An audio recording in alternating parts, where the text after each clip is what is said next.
Hello, everybody, and welcome back to yet another cast. Guys, today I have for you 3v3 on the map. Actually, I don't know what map it is. I'm sorry, I apologize. This is a live game happening right now. It is a 3v3. I rarely actually cast the live games, but I just happened to be on TAF. And there just happened to be a game that is happening. And I really liked the players that were participating in this particular match.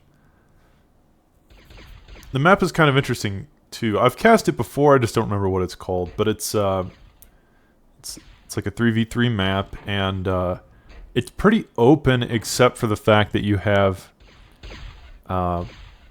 these trees that are sort of acting as terrain obstacles, creating an artificial barrier in the middle.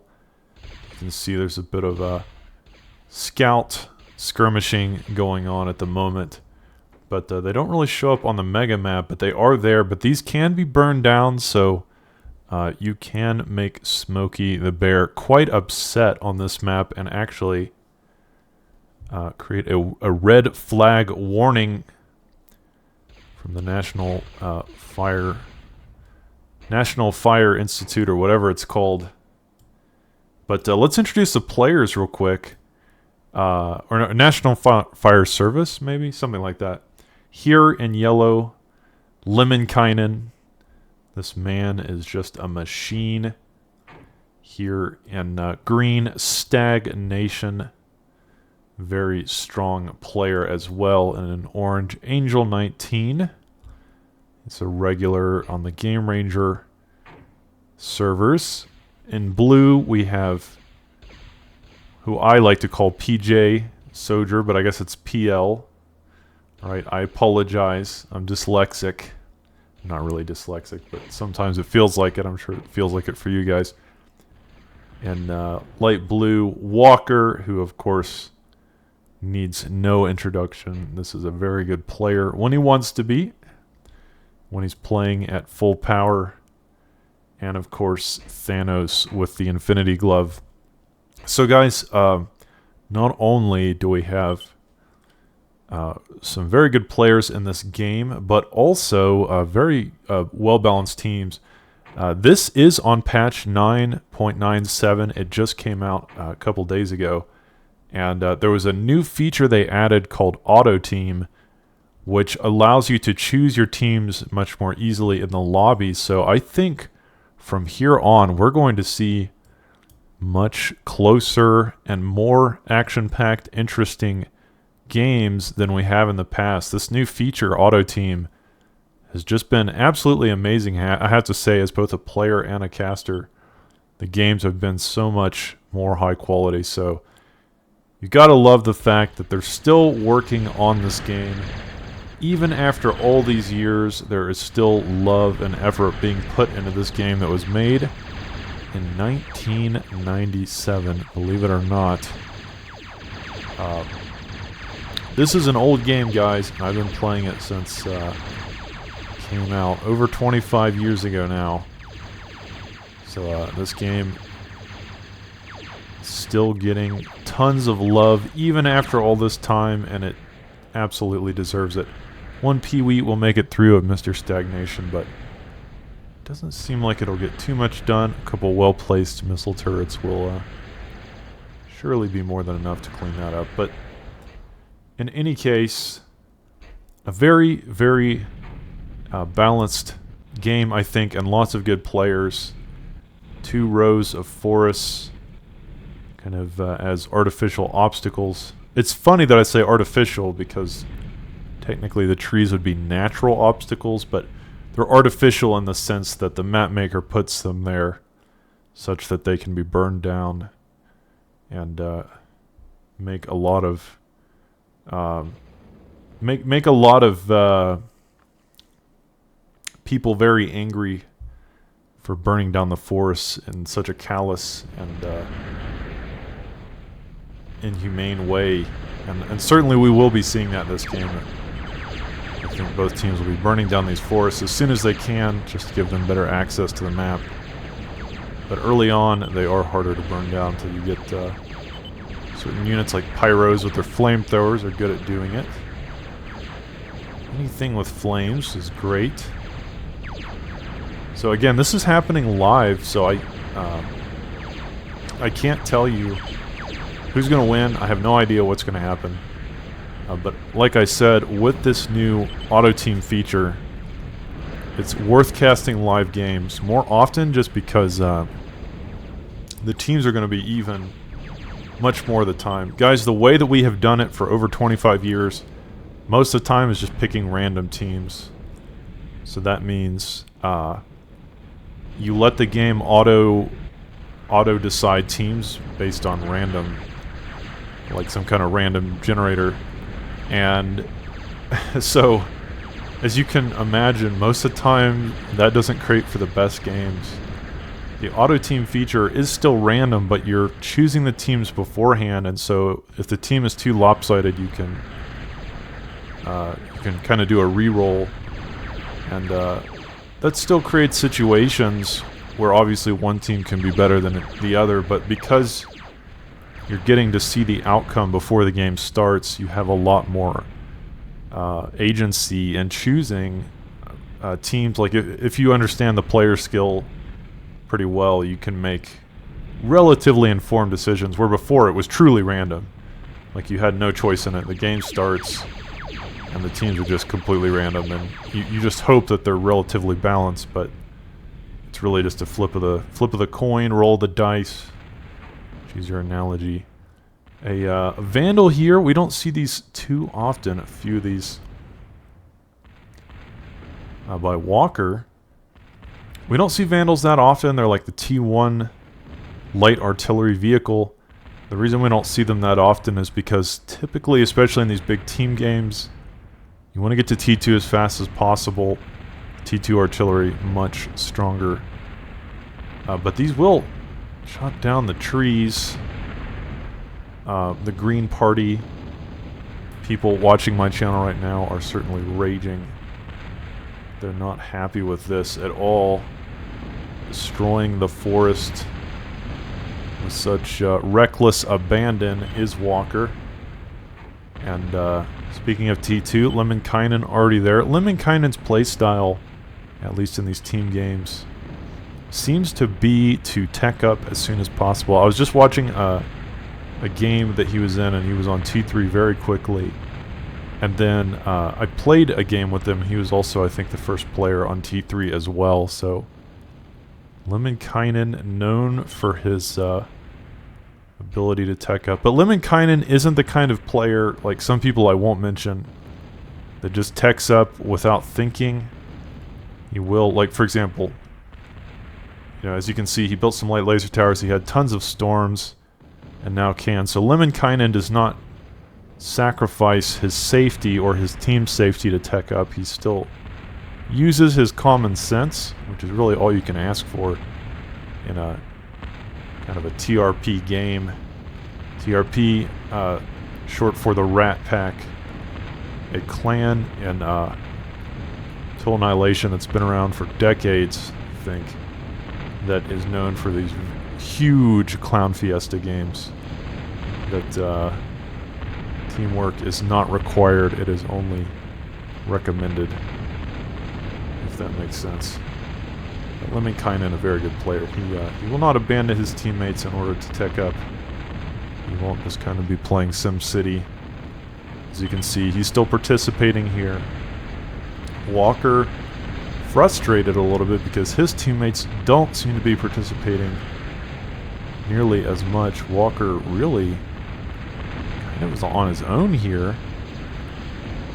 Purple now bringing in some pyros, and that will help him a little bit. But Lemminkainen, this is a nice combo. The cans in the front to tank the damage, tank the shots. Cans are slow, but they are very hard to kill. Great frontline unit, and then storms in the back. And the problem with the Vandals, they're extremely effective against stationary defenses, but as you can see, their bullets have a massive hang time. So he's not even going to be able to hit these cans, and cans are not fast. So Walker, I think, relying on his teammates to build something for the front line, but perhaps having a little too much faith in his team, as Purple's Pyros aren't going to do the job here. I would like to see Lemminkainen keeping his storms near the cans as that artillery support, or the longer range rocket support. These Vandals, maybe some of the shots are landing, but almost completely useless in this situation. I mean, just you can see these aren't doing much of anything useful, and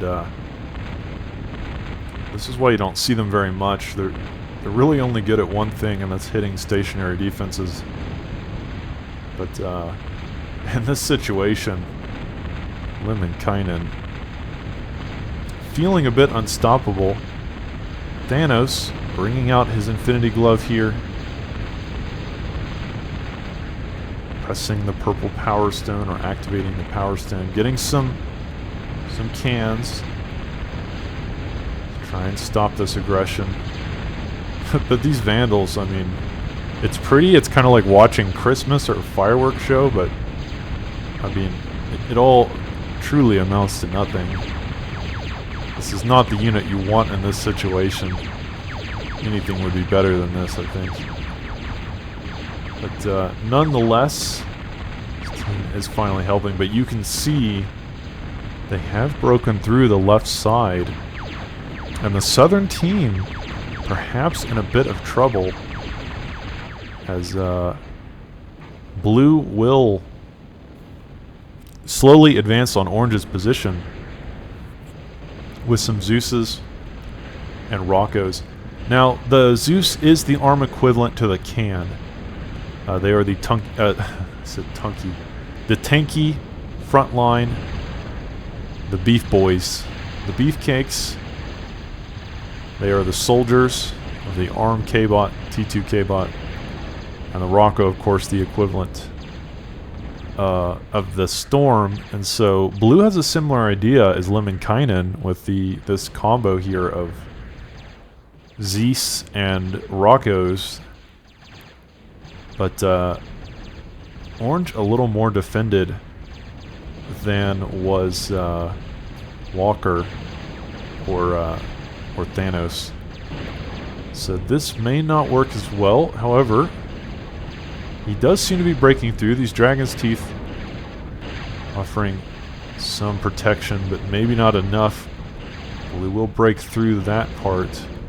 Does he have enough to get anything else done? Orange now sending Panthers, but sending them piecemeal. Doesn't want to do it like this. He needs to gather up his forces. Maybe get a critical mass of Panthers. Panthers on their own aren't very strong. You need a lot of Panthers for them to really make a dent in some kind of army. And truly, Panthers aren't meant as frontline skirmishers. They're better for raiding and harassing. And that's typically how they're used, not as a true combat unit. So blue getting some damage done, but how much can he get done? The dream would be to kill this advanced vehicle plant, putting Angel back quite a bit.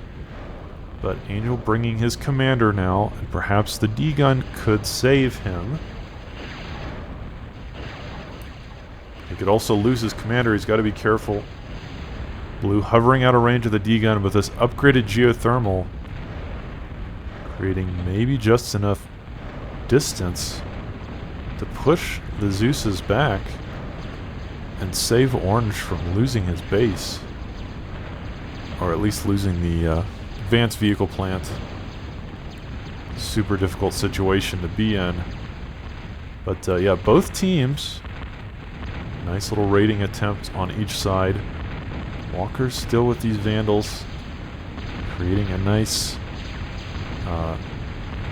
show, showering, a smattering of shells, landing everywhere, but doing almost nothing, I think. However, if he can get up here, these can really start doing damage. If they start hitting light laser towers, obviously the Moho mines, and even the advanced K-Bot lab. Lemminkainen.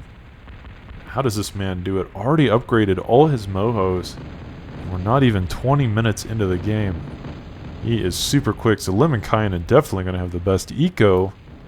See, almost 100 now. Here at the 18-minute mark, almost 100. Soldier in second place, and quite a bit less than everyone else. I mean, Walker at only 30. Just to give you an idea of how far ahead Yellow is compared to everyone else. So Lemminkainen's macro, very impressive. And this game, we're seeing it once again. These Vandals, they do take out the light laser towers without much trouble, but the issue is, can they do much else? Even the Sumos that are kind of barely mobile are going to be fast enough to avoid these. Oh my god, those actually landed. Green not moving his Fidos. And holy cow. The Vandals actually landing some of their shots.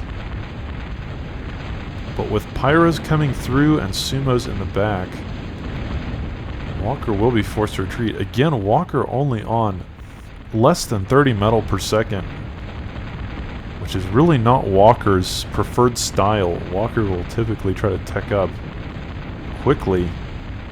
So playing a very aggressive early game here, but as a result, he's got less than a third of the economy of our yellow player here. So Lemminkainen looking unstoppable. Of course, the game isn't over, but good lord, look at all of this eco. Looks like he's on his second advanced K-Bot lab as well. I don't really understand this. I don't know why you would build a K-Bot lab all the way back here, because K-Bots are super slow, but maybe he's only building it for the advanced construction K-Bots. So he can create like fusions and whatever other buildings, economic buildings. But Sumos are sort of like T 2.5, I've said before. They're slow, but they pack a punch, and they have enough health to survive a nuke. I don't actually know if that's the case, but I think they probably could survive a nuke. Even in Escalation, where nukes are on T3, Sumos have so much health. They can definitely survive a tactical nuke. No problem. Tactical nuke probably wouldn't even get them to half, but yeah, the Sumos are one of these stronger T2 units in the game. They're slow, but they're just kind of like walking death. And they have a huge range and do decent amount of damage as well. So, you know, the Southern team needs to come up with an answer for these, or Lemminkainen may just win the game for his team. With a couple Sumos and some Pyros in the mix, these Vandals, aside from creating fireworks shows, haven't really produced much of any results, and I honestly think Walker trolling a little bit this game. Not that the Vandals are a bad choice, because they certainly could have been good, but it relies on his teammates offering some kind of frontline support and allowing the Vandals to be more of a support unit, an artillery, you know, structure killer. Yeah. This game already looking a little bit over. Walker saying GG. He's got to be frustrated with that.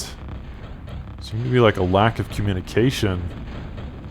As Lemminkainen with just 2 Sumos here, walking down the map. And you can just see the power of Sumos. This is incredible. 2 of these with some Pyros, absolutely eviscerating everything in their path. And now, stagnation with some Fidos as well. Now the D-Gun will be able to handle these. Nanos equipping the Infinity Glove. Gonna have to try to keep himself alive as the Pyros roast his base. The problem is, Phytos do outrange the commander. And Thanos going to be in a bit of trouble. He is trying to get some D-gun action done here. I don't know if he can survive, though. Yeah, GG there. And, yeah, that was a quick game. I felt like it should have gone on a little longer than that, but, wow, that was a fast one. Okay, on to the next cast.